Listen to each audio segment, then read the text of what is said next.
Bienvenue dans ce nouveau numéro de Flash 24 sur votre web TV préférée Aminata 24. On démarre toujours avec l'actualité ivoirienne.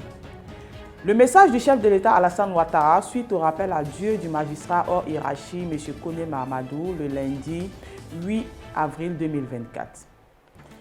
C'est avec une profonde tristesse que j'ai appris le décès ce lundi 8 avril 2024 du président du Conseil supérieur de la magistrature, M. Kone Mahamadou, ancien président du Conseil constitutionnel et ancien garde des Sceaux, ministre de la Justice et des Droits de l'Homme. Je salue la mémoire de ce brillant magistrat, grand serviteur de l'État, qui a exercé ses fonctions avec compétence, rigueur et responsabilité.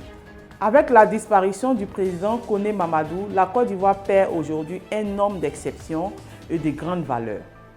Je perds un ami sincère et loyal. Je présente mes condoléances les plus émues à son épouse, à ses enfants, à sa famille ainsi qu'à la grande famille de la magistrature. Que son âme repose en paix, signé le chef de l'État Alassane Ouattara. Célébration officielle de la Journée internationale des droits de la femme ZIF 2024 se tiendra ce jeudi 11 avril 2024 à Songon-Dagbé, dans le district autonome d'Abidjan, informe une note du ministère de la Femme, de la Famille et de l'Enfant. Placée sous le parrainage de la première dame Dominique Ouattara et la présence effective du Premier ministre, chef du gouvernement, ministre des Sports du cadre de vie, M. Robert Begré-Mambé, cette 47e édition de la ZIF rassemblera environ 3000 femmes au stade de Songon pour partager des moments forts aux côtés de la première dame. Pour l'édition 2024, le thème retenu par la Côte d'Ivoire est « Agir ensemble pour l'égalité ». Éradiquer la pauvreté, renforcer les institutions, investir dans le futur de la femme. Le choix de ce thème met en lumière la nécessité de combattre la pauvreté et de réduire les inégalités de revenus entre les hommes et les femmes. Il vise également à lever les barrières d'accès aux ressources et opportunités, ainsi qu'à promouvoir les institutions inclusives et un financement accru pour une plus grande égalité des chances. Le Premier ministre Robert Begré-Mambé a procédé le 3 avril 2024 à l'inauguration de la phase 1 de la centrale solaire photovoltaïque de Boundiali d'une capacité à terme de 83 MW. Ce projet d'un coût total de 75,6 millions d'euros vise à faciliter l'électrification des villages et améliorer la qualité des services pour plus de 430 000 ménages. En outre, cette infrastructure fournira de l'électricité à environ 70 000 foyers, permettra d'économiser 60 000 tonnes d'équivalent de CO2 par an et contribuera à la création de 300 emplois directs et indirects pendant la phase de construction ainsi que de 40 emplois directs et indirects lors de l'exploitation. Hier, lundi, au thème d'un entretien avec le président de la République, son Excellence Alassane Ouattara, le ministre français de l'Europe et des Affaires étrangères, Stéphane Séjourné, a salué les performances économiques de la Côte d'Ivoire au cours des dernières années. Les excellentes relations et le partenariat exceptionnel ainsi que la convergence des vues entre la Côte d'Ivoire et la France sur les sujets internationaux et régionaux, notamment la paix, la sécurité et la stabilité dans la sous-région ouest-africaine.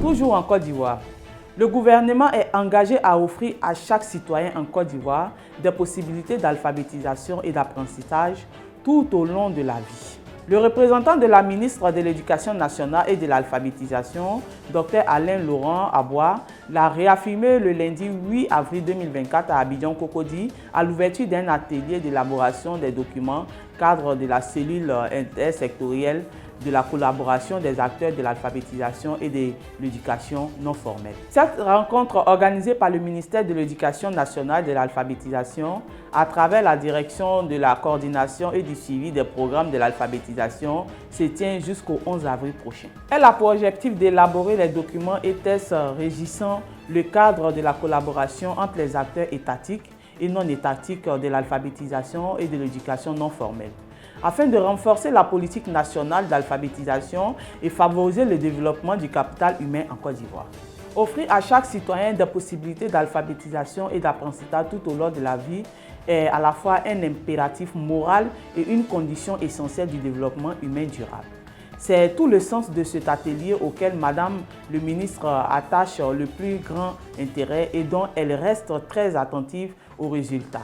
a déclaré le conseiller technique de la ministre Mariatou Kone. Selon lui, cette importante occasion ouvre une nouvelle page de l'engagement du MENA à œuvrer à travers la DCSPA pour l'inversion des tendances actuelles du taux de l'alphabétisation en Côte d'Ivoire. En effet, a-t-il reconnu, malgré des progrès notables, la réduction du taux d'analphabétisme reste un défi. L'Aïd el-Fitr célébré au Niger et au Mali. Le Mali et le Niger ont affirmé dans une vidéo qu'ils ont observé le croissant lunaire, donc ils ont fêté aujourd'hui l'Aïd el-Fitr. Et dans une vidéo en ligne, un imam malien qui demande l'observation du croissant lunaire annonçant la fin du mois de Ramadan dans sa localité Mpresoba Koutiala, comme annoncé à Bamako.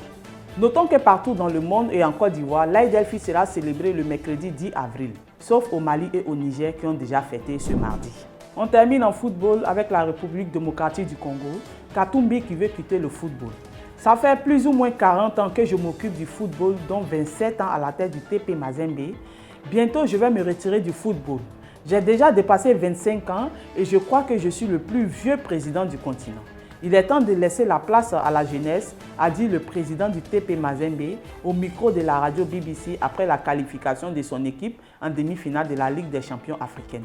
Merci de nous avoir suivis sur Aminata 24. À très bientôt pour un autre flash d'information à la même heure.